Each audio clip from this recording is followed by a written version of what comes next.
జిల్లా నేతలు కొంచెం డౌన్ చేయండి please please. Okay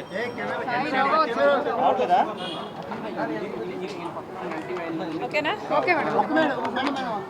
Congress party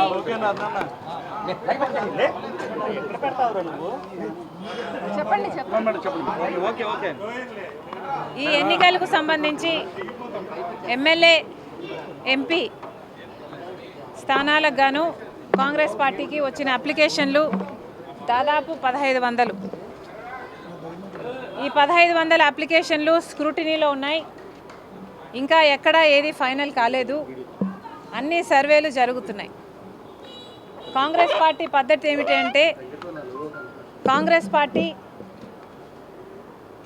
మాకంటే, లీడర్ల కంటే, కార్యకర్తల కంటే సుప్రీం. కాంగ్రెస్ పార్టీ ఆదేశిస్తే ఎవరైనా ఎక్కడి నుంచైనా ఎప్పుడైనా ఏ స్థాయిలో ఉన్న లీడర్ అయినా దేనికైనా పోటీకైనా త్యాగానికైనా సిద్ధంగా ఉండాలి. ఇది కాంగ్రెస్ పార్టీ క్రమశిక్షణ. కాంగ్రెస్ పార్టీ కార్యకర్తలుగా, కాంగ్రెస్ పార్టీ సైనికులుగా, కాంగ్రెస్ పార్టీ నాయకులుగా, కాంగ్రెస్ పార్టీకి చెందిన ప్రతి ఒక్క కుటుంబ సభ్యుడు దీనికి రెడీ. నేను అతీతం కాదు.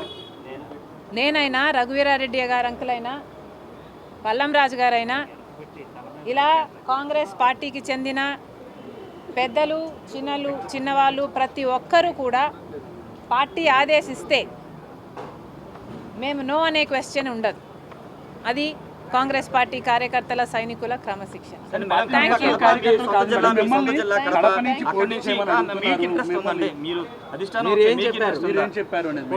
కాంగ్రెస్ పార్టీ ఆదేశిస్తే నేనైనా, రఘువీరారెడ్డి అంకులైనా, పల్లం రాజు గారైనా ఎవరైనా పోటీకి సిద్ధం కావాల్సిందే. మీరు పోటీకి సిద్ధమే.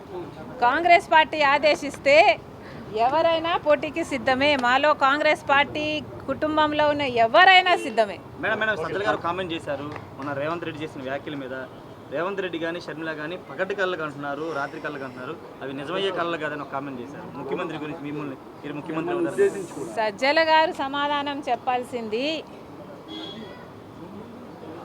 రాష్ట్రంలోని సమస్యల గురించి. సజ్జల గారు సమాధానం చెప్పాల్సింది రేవంత్ రెడ్డి గారు అక్కడ ఎందుకు వచ్చారు, ఏం మాట్లాడారు అన్న విషయం గురించి. మేము ఏ కలలు కంటున్నామో పక్కన పెట్టండి. మీరు ఏ కలలు కంటున్నారో ప్రజలందరూ గమనిస్తున్నారు. మిమ్మల్ని ఇంటికి పంపడానికి ప్రజలందరూ సిద్ధంగా ఉన్నారు. సజ్జల గారు, మళ్ళీ చెప్తున్నాం, విశాఖపట్నం ప్రైవేటైజేషన్కు కాంగ్రెస్ పార్టీ ఒప్పుకోదు.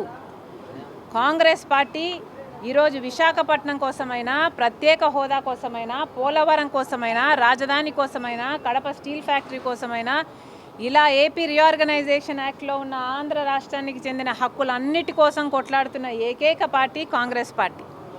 ఈరోజు సజ్జల గారిని అడుగుతున్నాము.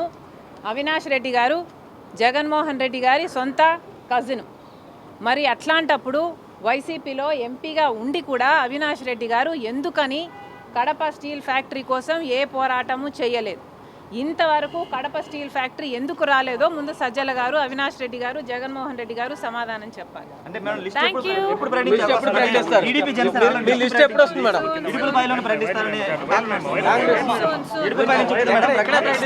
అధిష్టానం క్లియరెన్స్ ఇవ్వగానే అన్ని క్లియర్గా ఉంటాయి. అన్ని క్లారిటీ వస్తుందమ్మా. Thank you.